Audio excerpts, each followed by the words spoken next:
teman-teman semuanya, pada kesempatan kali ini aku akan nge-share nih pengalaman aku saat aku melakukan donor darah di Rumah Sakit Karyadi Semarang.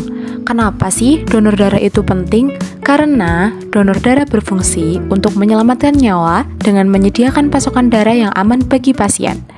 Bagi pendonor, rutin donor darah membantu menjaga kesehatan jantung, memproduksi sel darah merah baru, membakar kalori, serta mendeteksi penyakit serius seperti HIV, hepatitis, dan sifilis lebih dini. Nah, donor darah ini bisa dilakukan minimal 2-3 bulan sekali ya teman-teman. Oke nih, tanpa lama-lama, ayo ikutin aku buat ngikutin gimana sih step-step donor darah yang benar. Yang pertama, di Rumah Sakit Karyadi ini kita masuk nih, kita naik di samping gedung instalasi rawat intensif. Lalu, kita masuk ke ruangan pengelolaan darah. Setelah masuk, ternyata petugasnya nggak ada nih teman-teman. Lalu, kita bisa memencet bel untuk memanggil petugas agar petugas datang. Setelah itu, ada petugas perempuan yang datang dan mengarahkan kita untuk donor darah dari awal sampai akhir. Step awal yang kita lakukan yaitu melakukan screening. Apa sih itu screening donor darah?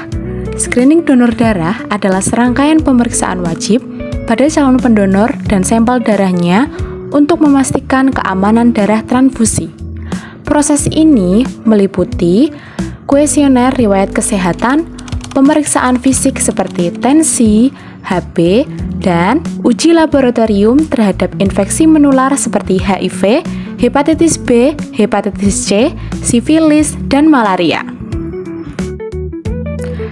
Setelah melakukan screening, kita akan masuk nih teman-teman di ruang pemeriksaan medis.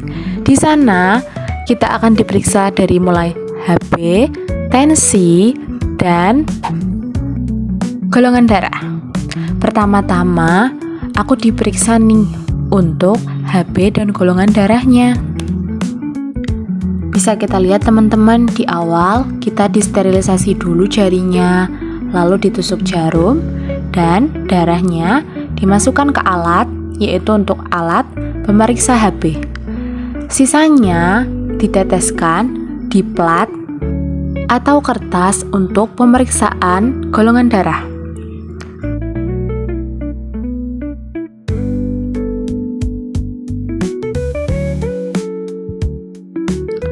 Setelah itu, sampel darah akan diteteskan menggunakan antisera A, antisera B, dan antisera D. Setelah itu, dihomogенkan nih teman-teman, lalu digoyangkan hingga kita memperoleh hasil untuk golongan darah kita.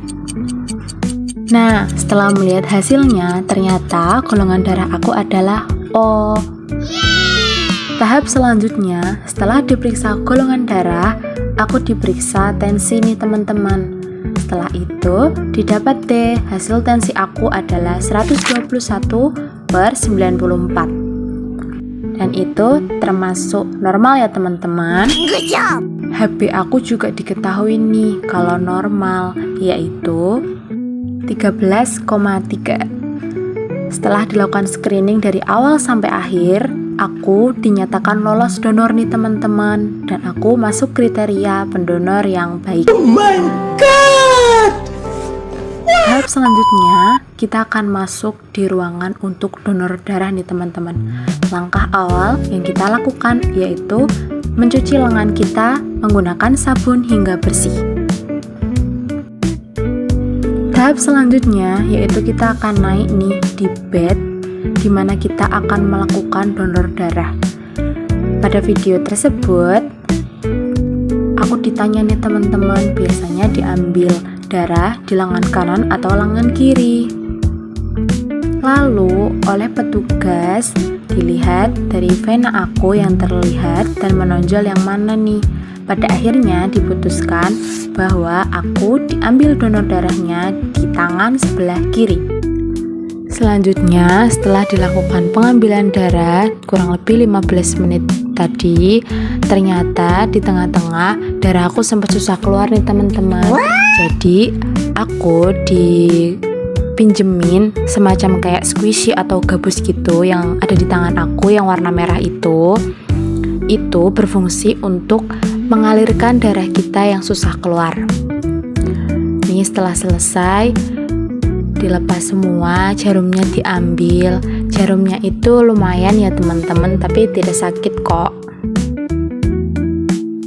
Nah, kita bisa lihat tuh teman-teman, satu kantong darah penuh. Kalian lihat nggak teman-teman? Ada kantung darah kecil itu digunakan sebagai sampel. Jikalau nanti darah aku ini diberikan kepada orang lain, apakah layak atau tidak? Jadi, sampel tadi akan digunakan sebagai pemeriksaan awal. Jikalau layak, akan diberikan kepada orang lain, jikalau tidak akan diberikan. Nah, kita sudah sampai di tahap akhir ya teman-teman. Akhirnya didapatkan satu kantong penuh golongan darah O dari aku.